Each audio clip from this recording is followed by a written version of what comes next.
Bon, dans cette vidéo, je vais vous apprendre à utiliser la relation de récurrence pour calculer les premiers termes d'une suite, évidemment définie par récurrence. Alors, trois exemples là pour l'instant très simples. C'est vraiment pour débuter. Donc vous essayez, puis si vous avez un problème, vous regardez évidemment le corriger. A tout de suite. Alors, la première question. Donc on a la suite définie par la relation de récurrence suivante. Un plus 1 est égal à un plus 4. Alors une relation de récurrence, eh bien, c'est une relation que vous pouvez écrire pour toutes les valeurs n qui sont dans l'ensemble ici qu'on vous donne au départ. Donc ici, ça sera pour tout n entier. Donc ça veut dire qu'à la place de n ici, vous pouvez mettre n'importe quel entier, même 0. Et c'est ce qu'on va faire pour calculer évidemment U1. Parce que si on veut calculer U1, il faut bien d'un des deux côtés avoir U1. Alors, le premier réflexe qu'on pourra avoir, c'est ici de remplacer n par 1. C'est ce que je vais faire. Qu'est-ce qu'on a si on remplace donc dans la relation n par 1? On obtient donc U1 plus 1 égale U indice 1 plus 4. Le problème, c'est que U indice 1 plus 1, c'est tout simplement U2. Donc cette relation, qu'est-ce que c'est? C'est la relation qui nous donne U2 en fonction de U1. Donc ça ne nous permet pas de calculer U1 si on connaît U0. Ça nous permet de calculer U2 quand on connaît U1. Voilà, parce que nous ici, on ne connaît que U0. Donc vous ne pouvez ni remplacer U1 ni U2 par quelque chose, et donc cette relation pour l'instant ne sert à rien. Alors là, on va la garder parce qu'elle va nous servir après. Non, on aurait dû au départ remplacer n par 0. Parce que votre premier indice ici aurait été U0 plus 1. Et ça aurait été égal à U0 plus 4. Alors l'indice 0 plus 1, c'est tout simplement U1. Donc ici, eh bien, vous avez la relation que vous pouvez écrire U1 égale U0 plus 4. Alors on peut le faire évidemment autrement en essayant de donner un petit peu de sens à tout ça. Une relation de récurrence, qu'est-ce que c'est? Ici, on vous dit tout simplement que pour aller d'un terme au suivant, eh bien, il va falloir rajouter à chaque fois 4. Donc si vous avez U0, que vous voulez U1, il va falloir rajouter 4 à U1. Alors U0 vaut moins 3, donc U1 vaudra moins 3 plus 4, c'est-à-dire 1. Et on va continuer. Alors on a déjà écrit la relation au rang suivant, c'est-à-dire la relation pour la valeur de n suivante. Pour n égale 1, on a U2 est égal à U1 plus 4. Et donc, eh bien, comme U1, on vient de le calculer, c'est 1, ça nous fera U2 égale 1 plus 4. Vous voyez, rien de compliqué. C'est donc 5, c'est 4 de plus qu'on avait juste avant. Et ça va comme ça monter de 4 en 4. Alors au départ, évidemment, on fait très attention. On indique quelle valeur de n on utilise pour la relation de récurrence. Ici, si on veut U3, eh bien, on va prendre n égale 2. Vous aurez donc U, alors je vais aller doucement, 2 plus 1 va être égal à U2 plus 4. Et U2 plus 1, eh bien, c'est U3.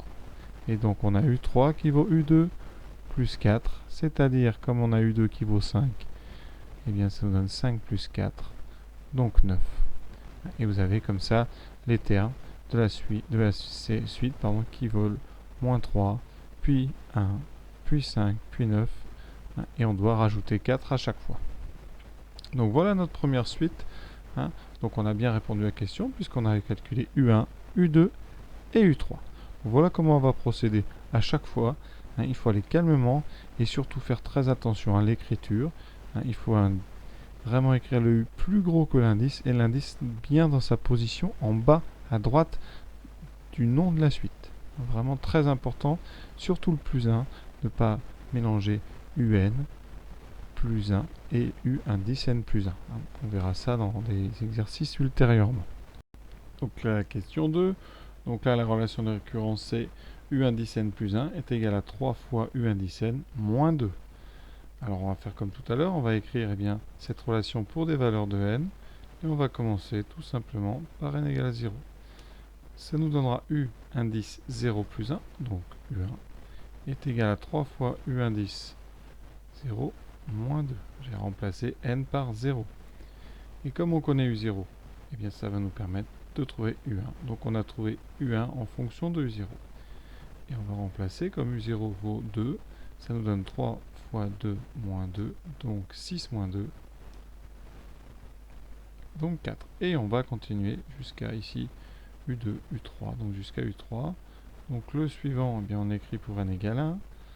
Ça nous donnera ici U1 10, 1 plus 1, donc U2, égale 3 fois U1 10, ici on prend pour n égale 1, donc U1 10, 1, moins 2.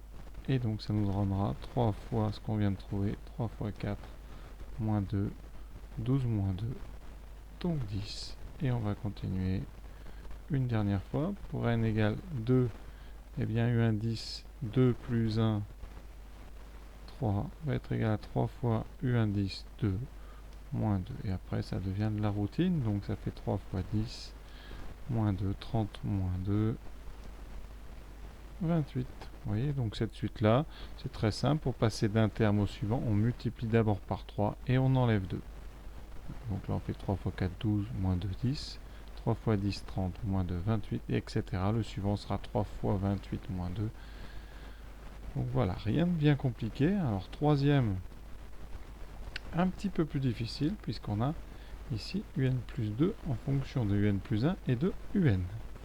Alors la relation, il faut l'écrire correctement. Donc UN10 N plus 2 en petit, N plus 2 égale UN plus 1, donc UN10 N plus 1 plus UN. Ça veut dire que pour avoir un terme, il faut ajouter les deux termes précédents. Alors ça, cette suite, elle est connue. Cette suite avec U0 et U1 égale 1, c'est la suite de Fibonacci.